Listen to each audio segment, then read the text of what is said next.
Very good morning. Very good morning children. तो आज हम एक पोम करेंगे जो कि द कॉरेल है। क्या है पोम का नाम? The coral. कि उसने लिखी है, एलेनोर फरजॉन ने लिखी है। अभी वहां पर एक छोटा सा एक पैराग्राफ पोम स्टार्ट करने से पहले दिया है, तो वो मैंने यहाँ पर लिख के रखा है। हम उसको पढ़ेंगे और फिर पोम क्या है समझेंगे। राइट? So let's begin. वाह, it's a very beautiful poem. अगर कुछ सीखने को मिलता है तो सीखिए कि झगड़ा तो ठीक है, मगर झगड़ा कितना देर रखना चाहिए, कैसे झगड़े को खत्म करना चाहिए, ऐसे सब छोटी छोटी चीजें हैं, बहुत ब्यूटीफुली बताई गई है। गुस्सा है ना, सबको आता है बेटा, मगर कितना हद तक रखना चाहिए, कितना हद तक जो झगड़ा है खींचना चाहिए, सब very very beautifully explain. Come on, let's do it. It is common for brothers and sisters to quarrel. Brothers and sisters यानी कि भाई बहनों में तो झगड़ा हमेशा होता ही है, वो बहुत ही आम बात है, होता है। Although sometimes they may not even be able to say why they quarrel. और कभी कभी ऐसा होता है कि बोल भी नहीं सकते कि क्यों झगड़ा कर रहे हैं, वो ऐसे भी होता है। क्या?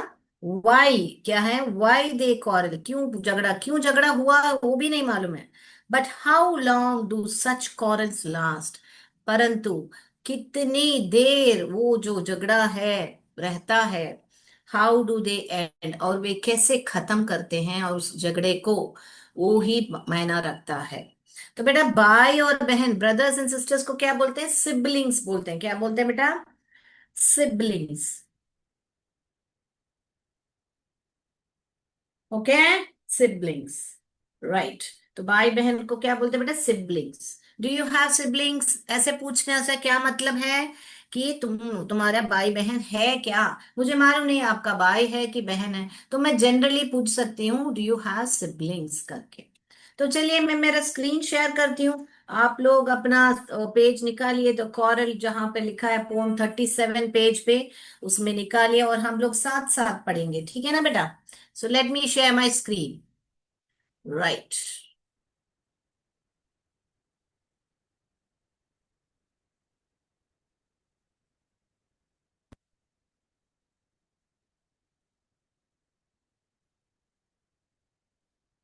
तो पहले जो है, I quarrel with my dash. I quarrel with my, क्या लिखा है बेटा?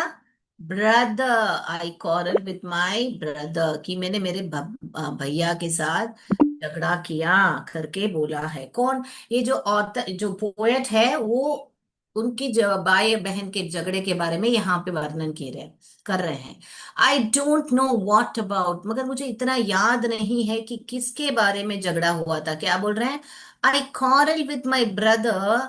I don't know what about, किसके बारे में हमने झगड़ा किया वो मुझे अभी तक ज्ञात नहीं है। One thing led to another, एक चीज से दूसरे चीज पर गए हम लोग, यानी झगड़ा है ना, कहीं से शुरू होके कहीं पे खत्म होता है, बोलते हैं ना वैसे।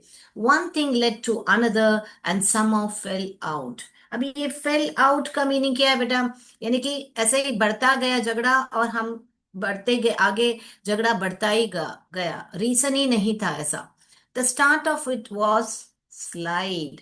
जो स्टार्ट था वो बहुत ही से कम था, ऐसे इधर बताया ना, आई डोंट नो वाई, कि जितना अर्थ ही नहीं मालूम है कि कब झगड़ा हुआ, क्यों झगड़ा हुआ, तो उसका मतलब क्या है? झगड़ा जो है बहुत ही छोटा सा शुरू हुआ, इसका मतलब क्या है? The start of it was slight, यानी छोटा सा शुरू हुआ। The end of it was what? Strong. तो एंड हुआ ना, बहुत भयंकर हुआ। यानी झगड़ा ऐसे ही बढ़ता गया, इधर बता रहे हैं ना, and somehow we fell out, यानी ऐसे ही जा बढ़ता गया, बड़ा होता गया। He said he was right. He यानी कि कौन बेटा? यहाँ पर जो पोएट के भाई जो हैं उनको बोल रहे हैं कि उन्होंने बताया कि वे राइट थे करके। ये मेरा ऑप्शन, एक मिनट, स्क्रीन को स्टक हो गया है, एक मिनट। हाँ, he said he was right. I knew he was wrong. मगर मुझे मालूम था कि वे गलत था। ओके। तो यहाँ पर क्या राइमिंग स्कीम है बेटा? यहाँ पर देखिए, मैं अनोटेट करके बताती हूँ यहाँ पर। ये हुआ हमारा ए। ए हुआ। यहाँ पर ब्रदर र में खत्म हो रहा है, तो यहाँ पर अबाउट, यहाँ पर तो बी हुआ। ब्रदर और अबाउट में कोई संबंध नहीं है। वापस यहाँ ब्रदर और अनदर में संबंध है, तो यहाँ पर ए। तो ए, ब्रदर और अनदर राइमिंग है। अबाउट, फेल आउट, तो यहाँ पर बी का संबंध है। तो राइमिंग स्कीम क्या हुआ बेटा? ए बी रखा है। यहां पर वापस देखिए, स्लाइट। स्लाइट यानी यहां पर आरंभ हो रहा है ए, और यहां पर स्लाइट और स्ट्रॉन्ग में दोनों में कुछ संबंध नहीं है। ये आइट में खत्म हो रहा है, इंग में खत्म हो रहा है, तो ये हुआ हमारा बी। सॉरी, मेरा बी थोड़ा ऐसे खिंच गया। उसके बाद में वापस ये देखिए, स्लाइट और राइट कॉम्बिनेशन राइमिंग स्कीम है, तो यहां पर गया ए। स्ट्रॉन्ग और रॉन्ग राइमिंग है, इसीलिए गया बी। तो ये हमारे कितने राइमिंग हो गए? ब्रदर और another, about and fail out, slight and right, strong and wrong. तो ये राइमिंग स्कीम है बेटा, ए बी करके राइमिंग स्कीम है। तो क्या क्या यहाँ पर राइमिंग है बेटा? मैं टेक्स्ट बॉक्स में लिख के बता देती हूँ बेटा।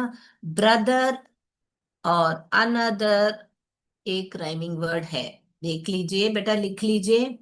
उसके बाद में वापस अबाउट एंड फेल आउट एक राइमिंग वर्ड है इस स्टैंजा में।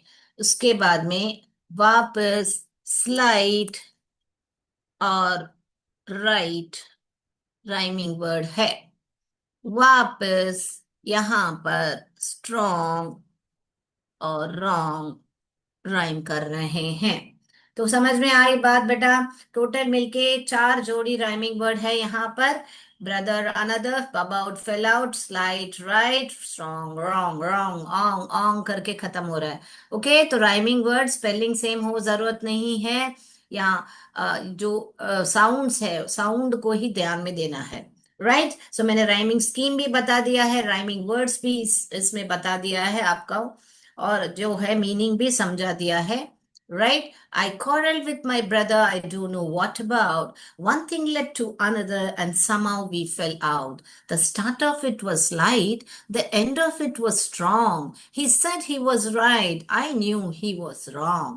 कि मुझे मालूम था कि वो गलत है, वो बोल रहा था कि मैं ही सही हूं। झगड़ा में होता है ना बेटा, हर एक को लगता है उनके पर्सपेक्टिव में वे सही हैं, मगर हमको कभी भी दूसरों का पर्सपेक्टिव भी समझना पड़ता है बेटा, कि वो क्या सोच रहे हैं भी कभी कभी समझेंगे ना तो जल्दी से झगड़ा खत्म हो जाएगा।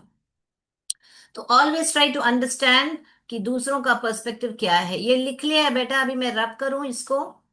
हाँ, हटा दूं बेटा? अपने यहीं पर है, आप सिर्फ अंडरलाइन कर लीजिए राइमिंग वर्ड्स, और राइमिंग स्कीम बुक में ही लिख लीजिए। मैं क्लियर कर रही हूँ बोर्ड, और अगले स्टैंजा पे जा रही हूँ। Right, can I go to the next? Yes, very good, so I will go to the next. So इसमें बहुत सरल भाषा यूज किया गया है, और कुछ बड़ी बात नहीं है। Next, we dash one another, तो क्या वी हेट, झगड़ा होता है तो गुस्सा आता है ना, उसके ऊपर घृणा होती है ना? तो वी हेटेड वन अनदर, की हमको बहुत एक दूसरे के ऊपर घृणा था। Okay, the afternoon turned black, यानी कि यहाँ पर क्या बताए कि आफ्टरनून कभी काली हो सकती है क्या? उसका मतलब क्या है काला होना? दोपहर कभी काली देखा है क्या? दोपहर को तो सूरज होता है, बहुत रोशनी होती है। मगर यहाँ पर कैसे डिस्क्राइब किया है? द आफ्टरनून टर्न्ड ब्लैक, यानी कि जो दोपहर है काली हो गई। कैसे काली हुई? क्योंकि ये यहाँ पे घृणा है ना बेटा, प्यार है तो सब कुछ अच्छा दिखता है, जब गुस्सा है तो सब कुछ काला ही दिखेगा। तो इसीलिए वो बोल रहे हैं द आफ्टरनून टर्न ब्लैक, यानी एक दूसरे से नाराज थे, इसीलिए वे दुखी थे। इसका बोलने का मतलब है द आफ्टरनून टर्न ब्लैक, वे ना खुश थे। Then suddenly my brother dashed me on the back. My brother thumped me on my back. अचानक मेरा भाई जो है, थम्प्ड, थम्प्ड यानी कि बेटा पीछे से ऐसा मुक्का मारते हैं ना, ऐसा, ए ऐसे चले यार चल, ऐसे करके बोलते हैं ना, चल यार खत्म कर झगड़ा, ऐसे करके बोलते हैं ना। तो then suddenly my brother thumped me on the back and said, "Oh, come on, come along. We can't go on all night." कि ओ कि चलो आगे बढ़ते हैं, हम पूरी रात थोड़े झगड़ा करते बैठेंगे। कितनी अच्छी बात है ना बेटा।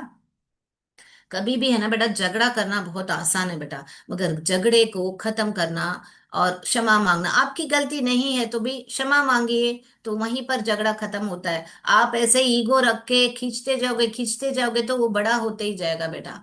तो भाई बहन में क्या झगड़ा बेटा, और किसी में हो सकता है, फिर भी नहीं होना चाहिए। मगर मगर भाई बहन में क्या झगड़ा, वो तो होता है, झगड़ा करने से प्यार बढ़ता है, बड़े बोलते हैं, मगर झगड़े को खींचना नहीं चाहिए बेटा। तो आपके भी भाई बहन हैं, सिबलिंग्स हैं, तो जाके अगर झगड़ा किया है तो सलाह सुली कर लीजिएगा। ओके बेटा, कुछ नहीं मिलता है ज्यादा झगड़ा खींचने से बेटा। Okay, right. So and said, oh come along, we can't go on all night.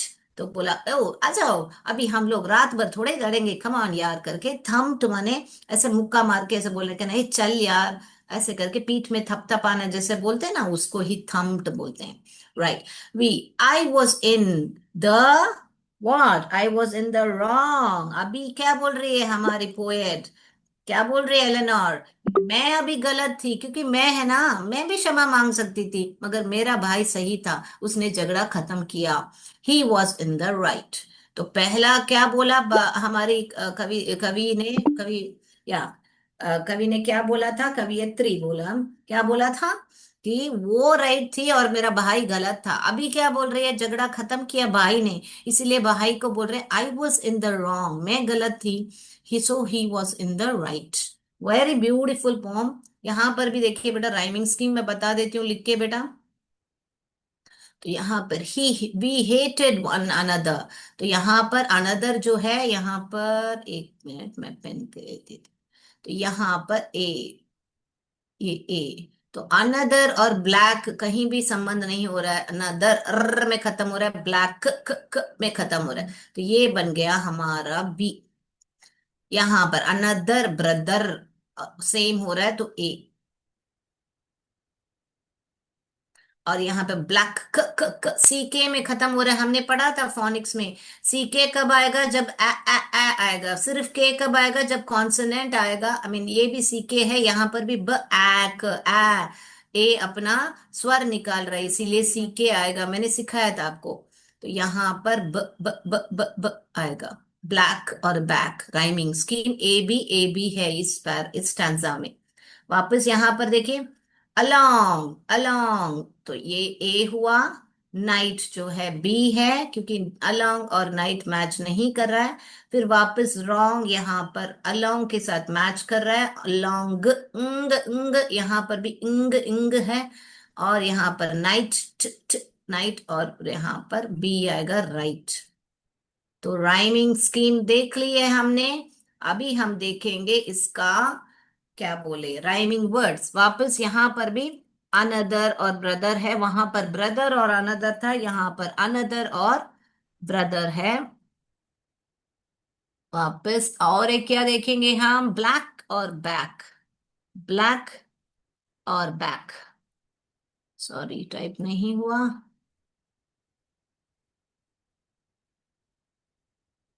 यहाँ पर लिखते हैं ब्लैक और back. Again we will go, which is that along और wrong, और वापस क्या है, नाइट एंड राइट। हो गया। तो ये वापस चार है, तो टोटल इस पोम में 8 राइमिंग वर्ड हैं, राइट। एट जोड़ी माने 8 pairs ऑफ राइमिंग वर्ड है। यस। सो अनदर ब्रदर, वहां पर ब्रदर अनदर देखा था, यहाँ पर अनदर ब्रदर देख रहे हैं, राइट। तो मैं उम्मीद करती हूँ कि ये पोम जो है आपको बहुत बढ़िया से समझ में आया होगा। तो चलिए हम थोड़े बहुत आपके पेज नंबर 38 में आपको थोड़े बहुत एक्सरसाइज दिए हैं, वो करके हम वापस एमसीक्यू इस पोम पर करेंगे। लिख लिया बेटा, मैं इसको रब करूं, तो राइमिंग स्कीम समझ में आ गया, पोम समझ में आ गया। ये वापस और एक बार पढ़ के दिखा देती हूँ। We hated one another. The afternoon turned black. Then suddenly my brother thumped me on the back and said, oh, come along. We can't go on all night. I was in the wrong, so he was in the right. Wonderful, wonderful. तो आप भी जाके झगड़ा अगड़ा हुआ हो तो खत्म कीजिए बच्चों। बस झगड़ा करने से कुछ नहीं होता है। हमको क्या है, वो जो जो भी हमारे भाई बहन है उनसे रिश्ता नाता खत्म हो जाता है। अब बड़े हो गए तो भी कभी भी ये पोम याद रख लीजिए। आप बड़े होने के बाद भी किसी चीज के लिए झगड़ा करो, करने से फिर उससे बारे में बात करके खत्म भी करना। जितना जल्दी झगड़ा हो रहा है उतना जल्दी खत्म भी करो। उसको खींचो मत बेटा। खींचने से क्या है ना, एक दूसरे के ऊपर घृणा आएगी, बाकी लोग हमारा फायदा उठाएंगे। अगर हम झगड़ा कर रहे हैं, हम लोग एकजुट के नहीं रहते हैं, तो बाहर के लोग हमारा फायदा उठाते हैं। तो बाहर के लोग आके भी और कुछ भी कान भरेंगे towards your siblings. But you do not do that. Always show love and get love, right? Let's do the next. So shall I go? Yes, I will stop my annotate, and then now we will see what is the exercise. तो आपके book में आपको ये देखना है, answers देखना है क्या? देखना है तो वो भी देख लेते हैं। फिर बाद में ये भी आंसर्स देख लेते हैं, सब सारे सही हैं। तो टुगेदर पोम आपके बुक में ऐसा है, वो भी देख लीजिए। आपके बुक में ऐसा लिखा है ना पोम बेटा, तो ये पूरा पोम पढ़ के देखिए एक बार। आई quarreled with my brother, I don't know what about. One thing led to another, and somehow we fell out. The start of it was light, the end of it was strong. He said he was right, and I knew he was wrong. We hated one another, the afternoon turned black, when suddenly my brother thumped me on the back and said, "Oh, come along. We can't go on all night." I was in the wrong, and so he was in the right. Wow, wow, wonderful. I really love the poem. I hope you also love the poem. Right, let's do the exercise. आपके book में working with the poem में read this lines from the poem. One thing led to another, इसका क्या मतलब है कि एक से शुरू होके दूसरे में हो खत्म हुआ करके एक लाइन है ना वहां पर। One thing led to another, इसका क्या मतलब है मैंने ऑलरेडी समझा दिया है, मगर आपको लिखना तो पड़ेगा ना कभी एग्जाम्स में, तो लिख लीजिए बेटा। During the argument one thing led to another, इसका में क्या मतलब है, जब वे बहस कर रहे थे उस एक चीज से लेके दूसरे चीज पर गए। ऐसे ही बढ़ता जाता है ना बेटा आर्ग्यूमेंट, तू मैं होती है ना, तो वही मतलब है। During the argument one thing led to another, लिखना है तो लिख लीजिए बेटा, नहीं तो मैं नेक्स्ट पे पढ़ती हूँ क्योंकि आज हमको इस पर एमसीक्यू भी करना है। हो गया लिखना? During the argument one thing led to another. आप टेक्स्ट बुक में भी साइड में लिख सकते हो, क्वेश्चन लिखने की जरूरत नहीं है बेटा, सिर्फ ये आंसर लिख लीजिए। ओके, हो गया होगा मेरे को लगता है। अगला देखिए, the start of it was slide. तो आपका सेकंड में लिखा है कि आरंभ में थोड़ा सा शुरू हुआ था, बहुत कम। स्लाइट माने थोड़ा सा झगड़ा हुआ था, बाद में क्या हुआ, बहुत ज्यादा हो बढ़ गया करके बताया ना। तो ये इसका क्या मतलब है, the start of it was it, यहाँ पे क्या झगड़े की बात की जा रही है। तो चलिए इसका आंसर देखेंगे।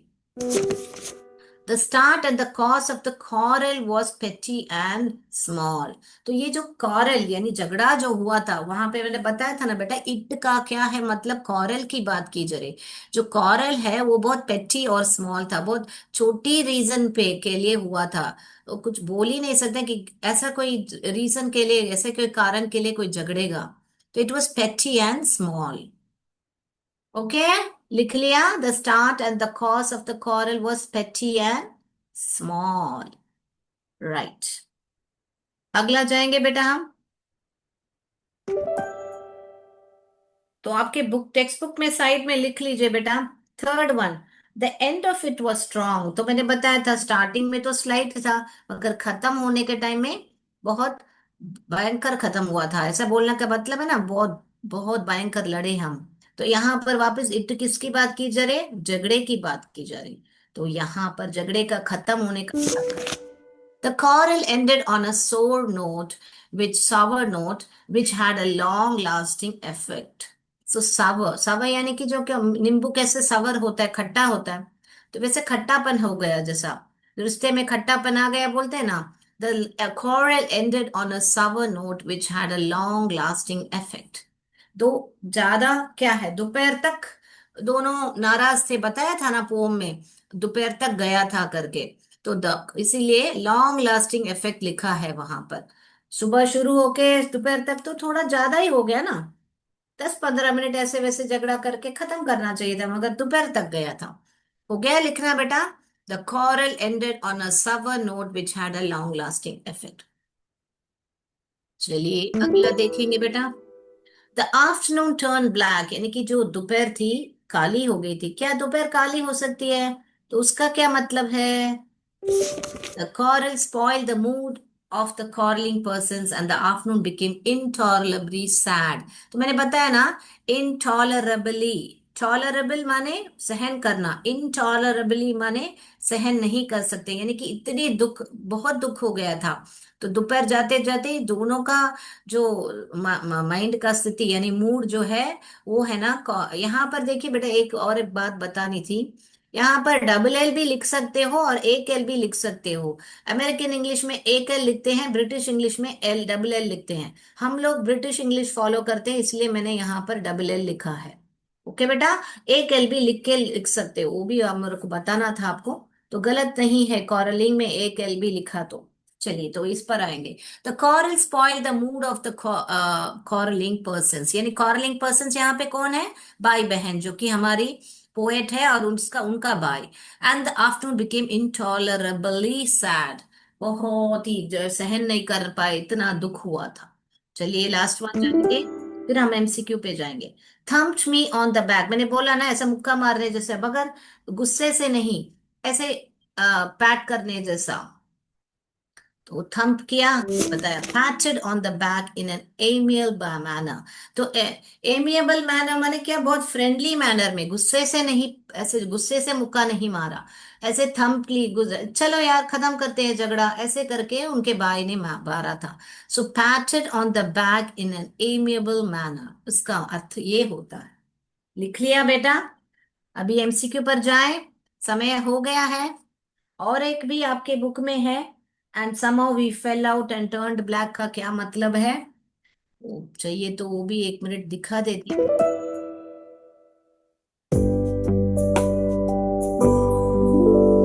भी आंसर नहीं हुआ, लिख लीजिए बेटा। One thing led to another. During the argument, one thing led to another. The start of it was slight. The start and the cause of the quarrel was petty and small. तो it यहाँ पर coral की बात की जा रही है। The end of it was strong. The quarrel ended on a sour note which had a long lasting effect. The afternoon turned black. The quarrel spoiled the mood of the quarreling persons, and the afternoon became intolerably sad. Thumped me on the back, patted on the back in an amiable manner. Very good.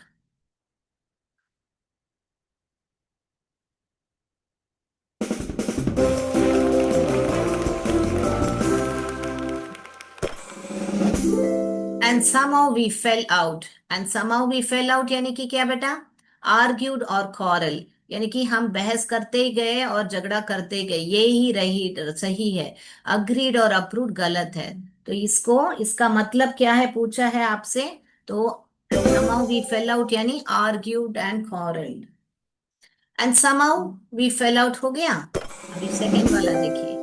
The afternoon turn black, यानी कि रात का जो दोपहर है काली हो गई, उसका क्या मतलब है?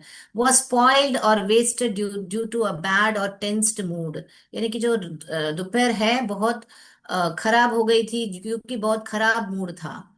टर्न्ड पेल नहीं है, ये ही सही है। तो हो गया बेटा, हमने बुक बैक एक्सरसाइज भी खत्म कर ली है। अभी हम जाएंगे एमसीक्यू पर। लिख लीजिए आंसर। इसका क्या मीनिंग है फेल आउट का? कॉरल्ड और आर्ग्यूड। इसका क्या मीनिंग है टर्न्ड ब्लैक? वो स्पॉइल्ड और wasted due to the bad and tensed mood. हो गया? तो चलिए अभी जाएंगे हमारे एमसीक्यू पर। तो लिखिए बेटा, फर्स्ट क्वेश्चन, मैं बोर्ड जरा बंद कर देती हूँ, कैमरा ऑफ। तो चलिए, who are the two people involve in the quarrel? कौन थे वो दो लोग जो कॉरल में इन्वॉल्व हुए थे? A friends, B brother and sister, C neighbours, C D cousins. कौन थे? कौन थे? ए बी सी डी लिखना काफी है बेटा। कौन दो जो लोग थे जो झगड़ा कर रहे थे? ऐसे पूछ रहे हैं। Who are the two people involve in the quarrel? A friends, B brother and sister, C neighbours, D cousins. What was the quarrel about? वो quarrel जो झगड़ा जो हुआ किसके बारे में था? A lost toy, a serious issue, they forgot the reason, the homework।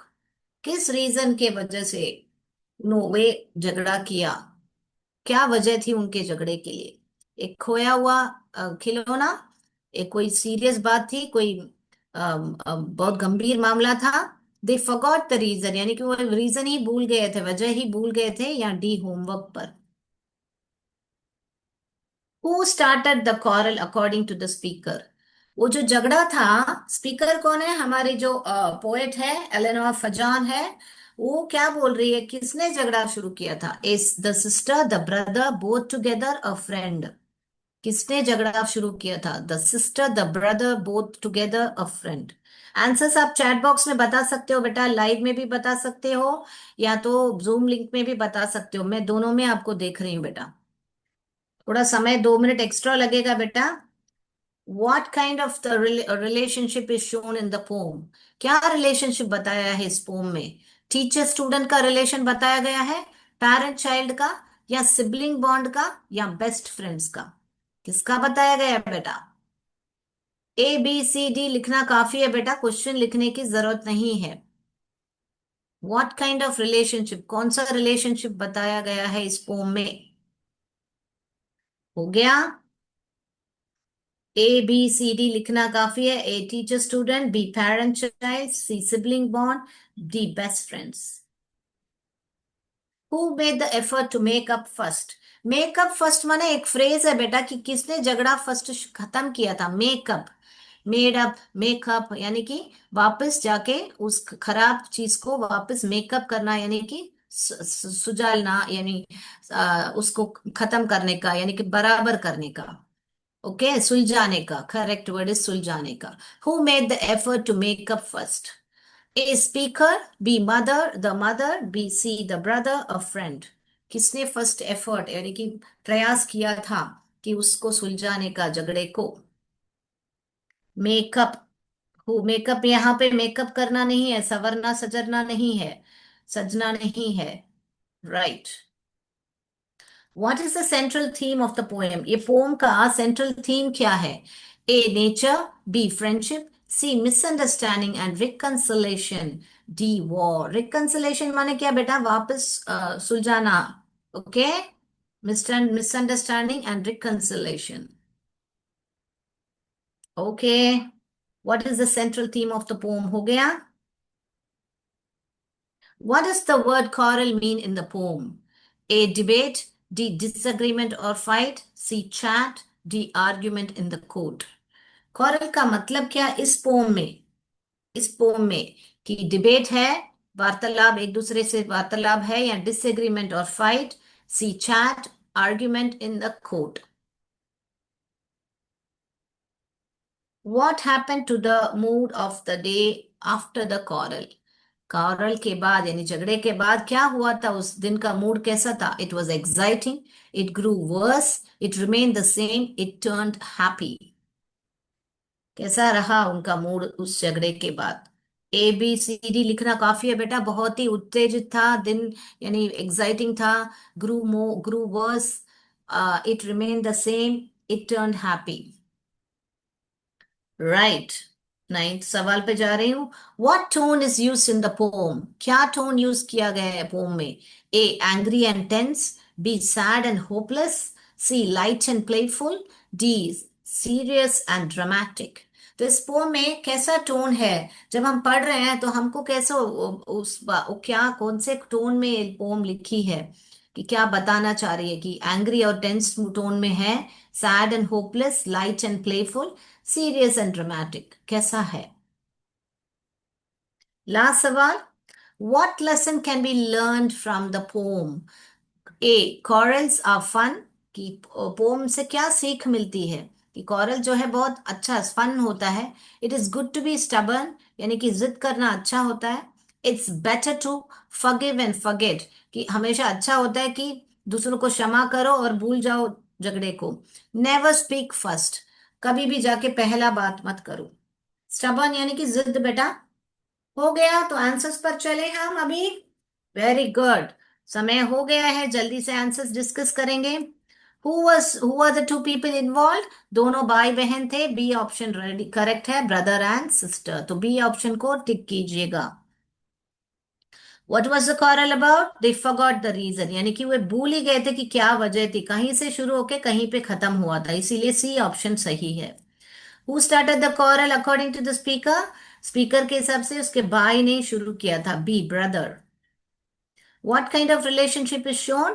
Sibling bond, मैंने बताया था आपको, भाई बहन को या बहनों भाई सबको मिला के सिबलिंग बोलते हैं, तो सिबलिंग बॉन्ड को ही बताया गया है। Who made the effort to make up first? किसने पहला क्षमा मांगा? या ओके चलो चलते हैं, आगे बढ़ते हैं, ब्रदर ने। Okay, C brother. What is the central theme of the poem? कि मिसअंडरस्टैंडिंग, एंड उसके बाद में मिसअंडरस्टैंडिंग ठीक है, मगर उसके बाद रिकंसिलेशन होना चाहिए, यानी कि वापस सुलझाना चाहिए। What does the word quarrel mean? इस पोम में कॉरल माने डिसएग्रीमेंट और फाइट, यानी झगड़ा होता है। What happened to the mood of the day?